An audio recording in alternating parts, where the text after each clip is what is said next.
Hey gang, Jen George here from Tammy, and today we are in St. Albans. This is awkward already. In the United Kingdom, we're just outside of London, and today I'm here with Justin, the CEO of Camplify. Hi. Who the hell are you? I'm Justin, CEO of Camplify. You know where we are. It's in St. Albans, heading back to Australia tomorrow. Short flight? Yeah, 25 hours. So how did you guys get started with Camplify? We basically identified that there was an opportunity, if you like. It was actually my wife who said to me, I would like to go on a caravan holiday and take our dogs with us. Yeah. Dog with us. And did you have a small dog, big dog? I bought a collie, medium size. So, and she said, go sort that out. So I said, okay, good idea. So I went and Googled everything. I found there was a bunch of really small operators, no one who was really doing it in a big way. There was a couple of big motorhome companies, but their commercial terms were quite challenging and difficult. Yeah. So unless you wanted to hire something for 7 days and pay $200 a night, then there wasn't anything available. So go to a hotel for that. Exactly. So I thought, there must be something here. I'm a big fan of Airbnb. I know how flexible it is, how there's so many different options, so many different types. And so I thought, well, it'd be great if there was an Airbnb of caravans and motorhomes, and there wasn't. So we started it. Awesome. And what did the first, from that idea of, hey, we should try and test this out to, going live and getting your first customer on board? What was that journey? So it was a really compressed journey. So we you've still got no grey hair. So. Don't have much left. So it was, we basically, I had the idea. Yeah. Within 2 weeks, a friend of mine who runs a business accelerator said, do you have any ideas that fit a road trip type thing? And I was like, well, that's pretty close. And so I was like, well, I think I should apply with this. And I spoke to him about it, and he said, yeah, I think that's a great idea. You should do it. Yep. So I literally put together a pitch deck, a website, ran some AdWords, got some people to sign up, all within 2 weeks. Awesome. And did you have any experience about this sort of space prior to this, like, tech, startups, websites? Yeah, tech a little bit. So for about 10 years almost, I ran an IT company. That'll help, yeah. And we were kind of the first IT company that did managed services in Newcastle. So we kind of went through that evolution of taking a business from traditional box builder to actually providing services to customers. Yep. And then after I left there, I went to a mining software startup that had just listed on the stock exchange when I went there. Yeah. And my role was to kind of help customers replace spreadsheets in their business with the software. Yep. And do that in a global manner with customers around the world. So I had kind of a good mix of running tech businesses and then actually being involved in a software startup as well. Yeah, fantastic. And hindsight's a funny thing, especially when you get started in startups. Most people are like, oh my gosh, what was I doing in the first year? You actually had experience in that. But what do you see a lot of startups doing, startup founders in that first sort of 6 to 12 months of getting started?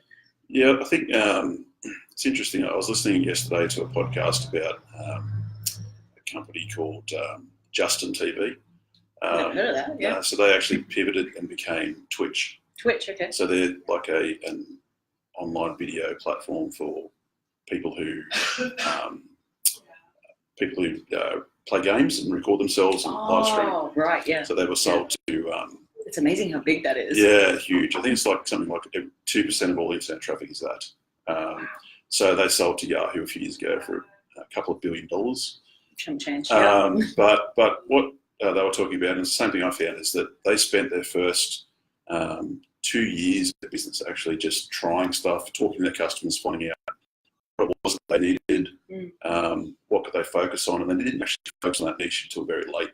Right. They just spent so much time just chatting to their customers and finding out what is it that you want, and what can we build for you that's something that you actually use. And I think that's something that a lot of startups need to spend more time on doing, is actually talking lots and lots and lots to their customers and finding out, well, do I need to build that feature? What are they going to use? What are the things that actually is a benefit to them. Just because it's a great idea doesn't mean anyone will actually use it. Exactly. It's concerning that a lot of people have that misconception that if you build a site with all the bells and whistles and what suits you, is suddenly, you know, you're going to push it live and 1 million people are going to turn up tomorrow and want to pay for it. So that's right.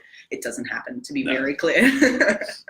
And what are the things do you think that people should be doing, I guess? Or sorry, what are the successful things that you do see people do? Is there any specific case stories that you've seen? Yeah, so I've seen lots of people who actually like survey their customers regularly and find out, look at the data in terms of what the customer's using it for, and look for patterns. Yeah. And we try to do that as well, as actually look at patterns in the data and see, well, what is it that the customer is actually using this thing for? Yeah. And how can we, is that actually a niche market that we should focus on? Why? Yeah.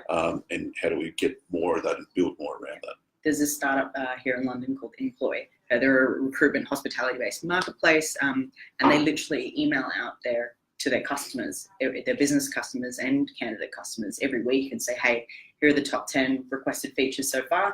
Vote for which one you want pushed out this week. And then they will prioritize every week based off what their customers actually want rather than what they feel would be cool to have. Yeah, and I think, you know, when it comes to marketplace businesses, it's all about community, right? And that's basically what you're doing. You're building a community of users that love your product. Yeah.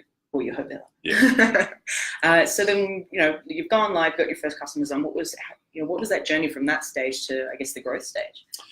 So for us, we launched in a real, very dodgy MVP way for a bit. Yeah. So we launched our sort of first version of the software, if you like, August 2015. We started the Accelerate program in January 2015. So for that time, until we launched, it was basically just like a marketing website. It was just, you know, this is what Camplify does. Sign up here and we'll let you know when we're ready to launch. That was it. Yeah. And then when we launched in a very concierge manner. So people would say, you know, yes, we want a list. Yeah. So we'd take them through a form. Forms would come to us. We'd go and code up their listing. Yeah. When someone wanted to hire, we didn't have that many listings. We had way more demand than we had supply. Yeah. So we literally made them go through and answer 60 questions before they could even see the stock. And just to make sure. Yeah. And so when customers got through it, they were like, just give me anything. So we'd go and find them something, they'd hire it, and away they'd go. Yeah. We had a huge amount of customers drop off, but I didn't really know because we had nothing for them to hire. Yeah.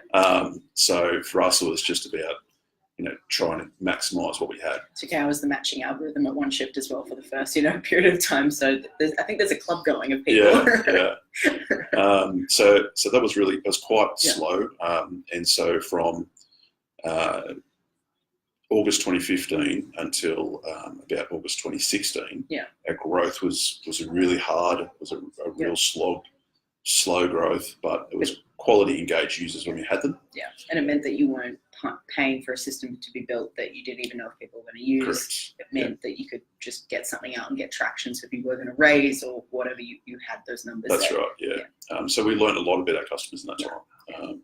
And we learned a lot about what they wanted to use it for, the type of customer, heaps of stuff. Yeah. So then August 2016 was when we launched our platform that we're on today. Yeah.